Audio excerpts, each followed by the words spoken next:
ಪವಿತ್ರವಾದ ಈ ಭಾರತದ ನೆಲದಲ್ಲಿ ವೈದಿಕ ಸಂಸ್ಕೃತಿಯ ವಿಶ್ವರೂಪವನ್ನು ತೆರೆದಿಡುವಂತಹ ಎರಡು ದಿವ್ಯ ನೇತ್ರಗಳು ಅಂದರೆ ಒಂದು ಶ್ರೀಮದ್ ರಾಮಾಯಣ, ಮತ್ತೊಂದು ಮಹಾಭಾರತ. ಮಹಾಭಾರತ ಮತ್ತು ರಾಮಾಯಣ ಇವುಗಳ ನೆರವಿನಿಂದಾಗಿ ಮಾತ್ರ ಭಗವಂತನನ್ನು ತಿಳಿಲಿಕ್ಕೆ ಸಾಧ್ಯ. ಈ ಎರಡು ಗ್ರಂಥಗಳು ಕೂಡ ಇತಿಹಾಸವೂ ಹೌದು, ಕಾವ್ಯವೂ ಹೌದು, ಶಾಸ್ತ್ರೀಯ ಗ್ರಂಥವೂ ಹೌದು. ಭಗವಂತನನ್ನು ತಿಳಿಸುವಂತಹ ಅಪೌರುಷೇಯವಾದ ವೇದಗಳು, ಅದರ ಒಳಗಿನ ಆಂತರ್ಯ. ಸಾಮಾನ್ಯವಾಗಿ ಕೃಷ್ಣ ಪರಮಾತ್ಮ ಹೇಳುವಾಗ ಭಗವದ್ಗೀತೆಯಲ್ಲಿ ವೇದೈಶ್ಚ ಸರ್ವೈಃ ಅಹಮೇವ ವೇದ್ಯ, ಸಮಗ್ರವಾದ ವೇದ ಅದು ನನ್ನನ್ನೇ ತಿಳಿಸ್ತಾ ಇದೆ, ನನ್ನ ಮಹಿಮೆಯನ್ನು, ನನ್ನ ಗುಣವನ್ನೇ ಅದು ಕೊಂಡಾಡ್ತಾ ಇದೆ. ವೇದಗಳಿಗೆ ಪರಮ ತಾತ್ಪರ್ಯ, ಮುಖ್ಯಾರ್ಥ ಅದು ಭಗವಂತ. ಆದರೆ ಸಾಮಾನ್ಯ ದೃಷ್ಟಿಯಲ್ಲಿ ನೀವು ವೇದವನ್ನು ನೋಡಿದಾಗ ಹಾಗೆ ಅನಿಸೋಲ್ಲ. ವೇದಗಳು ಅನೇಕ ದೇವತಾಪರವಾದ ಸ್ತೋತ್ರದಂತೆ ಕಾಣುತ್ತೆ. ವೇದದ ಒಳಗೆ ಗಣಪತಿಯ ಸ್ತುತಿ ಇದೆ, ಶಿವನ ಸ್ತುತಿ ಇದೆ, ಬ್ರಹ್ಮದೇವರ, ಇಂದ್ರದೇವರ, ಎಲ್ಲ ದೇವತೆಗಳ ಸ್ತೋತ್ರ ವೇದ. ಎಲ್ಲ ದೇವತೆಗಳನ್ನು ಮಾಡುವ ನಡುವೆ ವಿಷ್ಣುವಿನ ಮಹಿಮೆಯನ್ನು ಅಲ್ಲಲ್ಲಿ ಕೊಂಡಾಡುತ್ತೆ ವಿನಃ ಎಲ್ಲ ವೇದಗಳು ಕೂಡ ಒಬ್ಬನೇ ವಿಷ್ಣುವನ್ನು ಸರ್ವೋತ್ತಮತ್ವೇನ ಪ್ರತಿಪಾದನೆ ಮಾಡ್ತಾ ಇದೆ ಅಂತ ಅಪಾತತಃ ವೇದವನ್ನು ಕೇವಲ ಮೇಲ್ಮೈ ನೋಟದಿಂದ ನಮಗೆ ತಿಳ್ಕೊಳ್ಳಿಕ್ಕೆ ಸಾಧ್ಯ ಇಲ್ಲ. ಸಮಗ್ರವಾದ ವೇದಕ್ಕೆ ಒಂದೇ ಅರ್ಥ, ಅದು ಭಗವಂತನನ್ನೇ ಪ್ರತಿಪಾದನೆ ಮಾಡ್ತಾ ಇದೆ. ಈ ಅರ್ಥ ತಿಳಿಬೇಕಾದರೆ ವೇದವ್ಯಾಸದೇವರಿಂದ ರಚಿತವಾದಂತಹ ಬ್ರಹ್ಮಸೂತ್ರಗಳು ಅತ್ಯವಶ್ಯವಾದದ್ದು. ಬ್ರಹ್ಮಸೂತ್ರಗಳ ಅರಿವಿಲ್ಲದೆ ವೇದಗಳ ಆಂತರ್ಯವನ್ನು ನಮಗೆ ತಿಳಿಲಿಕ್ಕೆ ಸಾಧ್ಯ ಇಲ್ಲ. ವೇದದ ಅರ್ಥವನ್ನು ನಿರ್ಣಯ ಮಾಡುವ ಸಲುವಾಗಿಯೇ ವೇದವ್ಯಾಸದೇವರು ಈ ಮೀಮಾಂಸಾ ಗ್ರಂಥ ಅರ್ಥಾತ್ ಬ್ರಹ್ಮಸೂತ್ರವನ್ನು ರಚನೆ ಮಾಡಿದ್ದಾರೆ. ಆದರೆ ಮೀಮಾಂಸಾ ಶಾಸ್ತ್ರವಾದ ಬ್ರಹ್ಮಸೂತ್ರಗಳಾಗಲಿ, ಅದಕ್ಕೆ ಮೂಲವಾದ ವೇದವಾಗಲಿ, ಇವು ಎರಡೂ ನಮಗೆ ಅರ್ಥ ಆಗದಿದ್ದಾಗ ವೇದ ಮತ್ತು ವೇದಾಂತ ಇದರ ತಿಳಿಯಾದ ತಿಳುವಳಿಕೆಯನ್ನು ತಿಳಿಸುವ ಸಲುವಾಗಿ ಭಗವಂತ ಪುರಾಣ, ಇತಿಹಾಸ ಗ್ರಂಥಗಳನ್ನು ರಚನೆ ಮಾಡಿಕೊಟ್ಟಿದ್ದಾರೆ. ಹಾಗೆ ಭಗವಂತನಿಂದ ರಚಿತವಾದ, ವ್ಯಾಸರೂಪದಿಂದ ರಚಿತವಾದ ಒಟ್ಟು ಪುರಾಣಗಳು 18. ಹಾಗೆ ಭಗವಂತನ ಹಯಗ್ರೀವ ರೂಪದಿಂದ ಬ್ರಹ್ಮದೇವರಿಗೆ ಉಪದೇಶ ಮಾಡಿದ ಪುರಾಣ ಗ್ರಂಥ ಶತಕೋಟಿ ಶ್ಲೋಕಾತ್ಮಕವಾದ ಶ್ರೀಮದ್ ರಾಮಾಯಣ. ಅದನ್ನು ಆಚಾರ್ಯರು ಮೂಲ ರಾಮಾಯಣ ಅಂತ ತಿಳಿಸ್ಕೊಡ್ತಾರೆ. ಆ ಮೂಲ ರಾಮಾಯಣ ಶತಕೋಟಿ ಶ್ಲೋಕದಲ್ಲಿ ವಿಸ್ತಾರವಾಗಿ ಬಂದ ಕಾರಣ ಅಷ್ಟು ಬೃಹದಾಕಾರದ ಗ್ರಂಥವನ್ನು ಓದಿ ತಲೆಯಲ್ಲಿ ಇಡುವ ಮೇಧಾಶಕ್ತಿ, ಆ ಯೋಗ್ಯತೆ ನಮಗಿಲ್ಲ. ಆದ ಕಾರಣ ವಾಲ್ಮೀಕಿ ಮಹರ್ಷಿಗಳು 24,000 ಶ್ಲೋಕಾತ್ಮಕವಾದ 7 ಕಾಂಡಗಳಿಂದ ಯುಕ್ತವಾದ ರಾಮಾಯಣವನ್ನು ರಚನೆ ಮಾಡಿಕೊಟ್ಟಿದ್ದಾರೆ. ಈ ರಾಮಾಯಣ ಮತ್ತು ವೇದವ್ಯಾಸ ದೇವರಿಂದ ರಚಿತವಾದ ಪುರಾಣಗಳು, ಆ ಪುರಾಣಗಳಲ್ಲಿ ಶ್ರೀಮನ್ ಮಹಾಭಾರತ, ಇದೆರಡೂ ಕೂಡ ವೈದಿಕ ಸಂಸ್ಕೃತಿಯ ಒಂದು ವಿಶ್ವಕೋಶ. ಜಗದ ತುಂಬೆಲ್ಲ ತುಂಬಿರುವ ಆ ಭಗವಂತನನ್ನು ನೀವು ನೋಡಬೇಕು, ತಿಳಿಬೇಕು. ಆ ಭಗವಂತನ ಇರುವಿನ ಅರಿವಿನ ಅನುಭವ ನಿಮಗಾಗಬೇಕು ಅಂತ ಆಸೆ ಇದ್ದರೆ ಅದಕ್ಕೆ ನಾವು ಅಧ್ಯಯನ ಮಾಡಿ, ಶ್ರವಣ ಮಾಡಿ ತಿಳಿಯಬೇಕಾದ ಗ್ರಂಥ ರಾಮಾಯಣ ಮತ್ತು ಈ ಮಹಾಭಾರತ. ಇದರ ಸಹಾಯ ಇಲ್ಲ ಅಂತಾದರೆ ನೀವು ಎಂದೆಂದೂ ಕೂಡ ಭಗವಂತನ ಅತ್ಯಮೋಘವಾದಂತಹ ಅವನ ಗುಣಪೂರ್ಣತ್ವ, ದೋಷ ದೂರತ್ವ, ಅವನ ವ್ಯಾಪ್ತಿ ಇದೆಲ್ಲ ತಿಳಿಲಿಕ್ಕೆ ಸಾಧ್ಯ ಇಲ್ಲ. ವೇದ ಮತ್ತು ಉಪನಿಷತ್ತುಗಳಲ್ಲಿ ಪ್ರತಿಪಾದಿಸಲ್ಪಟ್ಟ 2 ಮುಖ್ಯ ಪ್ರಮೇಯಗಳು, ಒಂದು ಬ್ರಹ್ಮತತ್ವ, ಇನ್ನೊಂದು ಪ್ರಾಣತತ್ವ. ಬ್ರಹ್ಮ ಅಂದರೆ ಗುಣಪೂರ್ಣ ಅಂತ. ಗುಣಪೂರ್ಣನಾದ ಭಗವಂತನನ್ನು ತಿಳಿಸೋದು, ಇನ್ನೊಂದು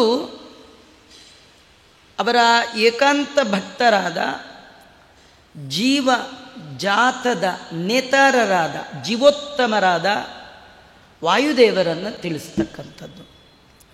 ಭೂಮಿಗೆ ಬಂದ ನಾವು ನೀವು ಏನು ತಿಳಿದೇ ಇದ್ದರೂ ಎರಡನ್ನು ತಿಳ್ಕೊಳ್ಬೇಕು. ಒಂದು ಜೀವೋತ್ತಮರ ಬಗ್ಗೆ ತಿಳ್ಕೊಳ್ಬೇಕು, ಇನ್ನೊಂದು ಸರ್ವೋತ್ತಮನ ಬಗ್ಗೆ ತಿಳಿಬೇಕು. ಹಾಗಾಗಿ ಜೀವೋತ್ತಮರ ಸರ್ವೋತ್ತಮರ ವಿಷಯವನ್ನು ಮೂಲ ಇಟ್ಕೊಂಡು ಸಮಗ್ರ ವೇದಾಂತಗಳು ಪ್ರತಿಪಾದನೆ ಮಾಡ್ತಾ ಇದೆ. ವೇದೇ ರಾಮಾಯಣೇ ಚೈವ ಪುರಾಣೇ ಭಾರತೆ ತಥಾ ಆದೌ ಅಂತ್ಯೇ ಚ ಮಧ್ಯೆ ಚ ವಿಷ್ಣು ಸರ್ವತ್ರ ಗೀಯತೆ. ಎಲ್ಲ ಕಡೆ ಅದು ವೇದ ಇರ್ಬೋದು, ರಾಮಾಯಣ ಇರ್ಬೋದು, ಮಹಾಭಾರತ ಇರ್ಬೋದು, ಎಲ್ಲದರಲ್ಲಿ ಮುಖ್ಯವಾಗಿ ಪ್ರತಿಪಾದಿಸಲ್ಪಡುವ ತತ್ವ ಭಗವಂತನ ಸರ್ವೋತ್ತಮತ್ವ, ವಾಯುದೇವರ ಜೀವೋತ್ತಮತ್ವ. ಅದನ್ನು ಕಥೆಯ ರೂಪದಲ್ಲಿ ಭಗವಂತ ಮತ್ತು ವಾಲ್ಮೀಕಿಗಳು ನಮಗೆ ಕೊಟ್ಟಿದ್ದಾರೆ. ವಾಲ್ಮೀಕಿಗಳಿಂದ ರಚಿತವಾದ ರಾಮಾಯಣ,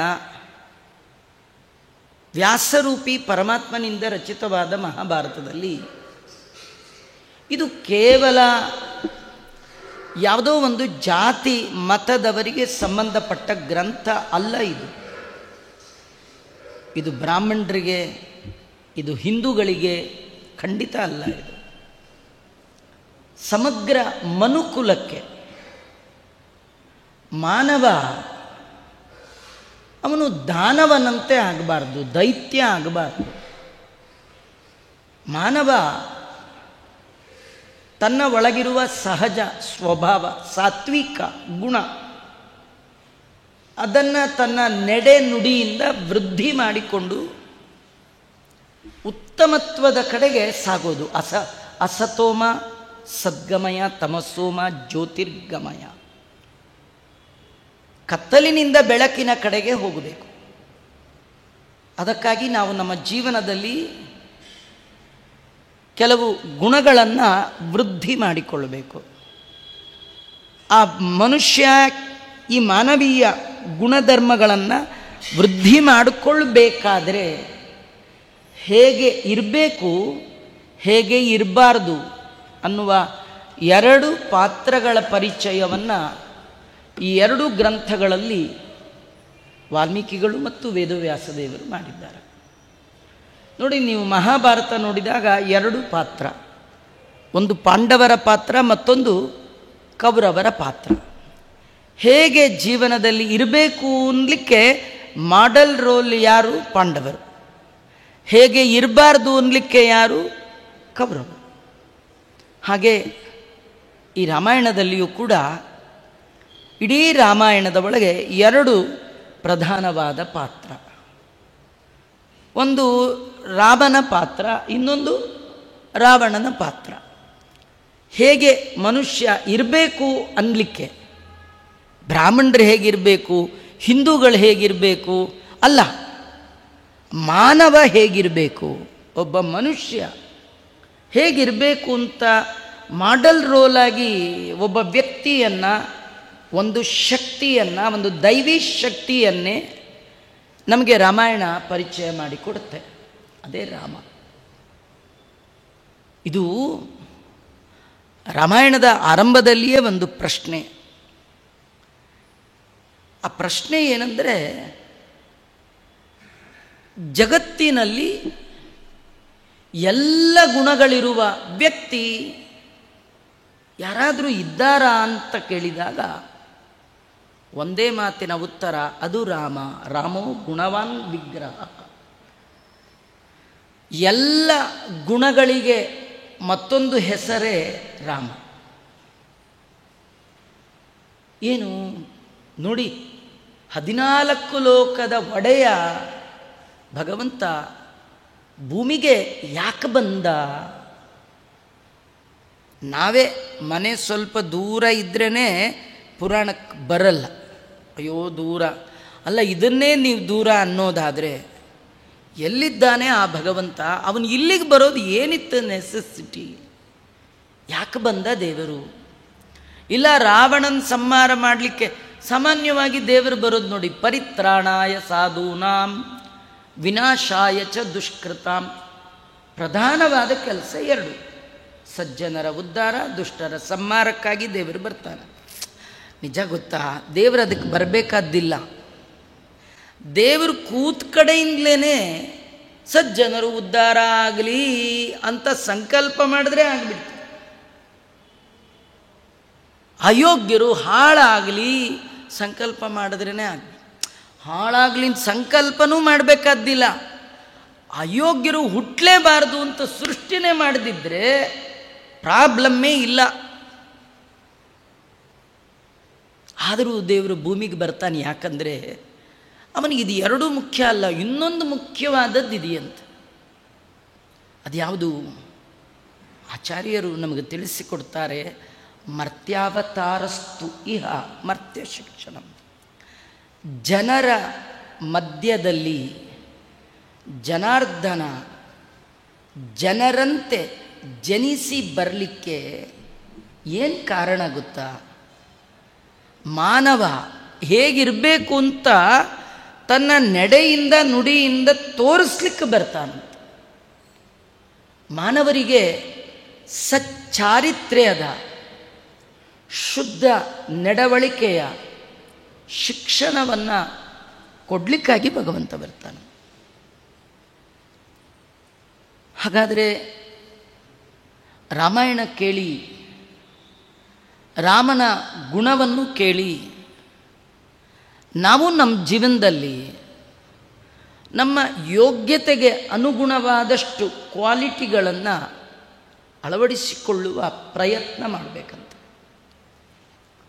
ರಾಮ ಅಂದರೆ ಎಲ್ಲ ಪಾತ್ರಗಳ ಪರಿಚಯ ರಾಮನಲ್ಲಿ ಕಾಣಬಹುದು. ಒಬ್ಬ ತಾಯಿಗೆ ಉತ್ತಮನಾದ ಮಗ ಹೇಗಿರಬೇಕು? ರಾಮಾಯಣ ನೋಡಿ, ರಾಮನ್ ನೋಡಿ ಗೊತ್ತಾಗುತ್ತೆ.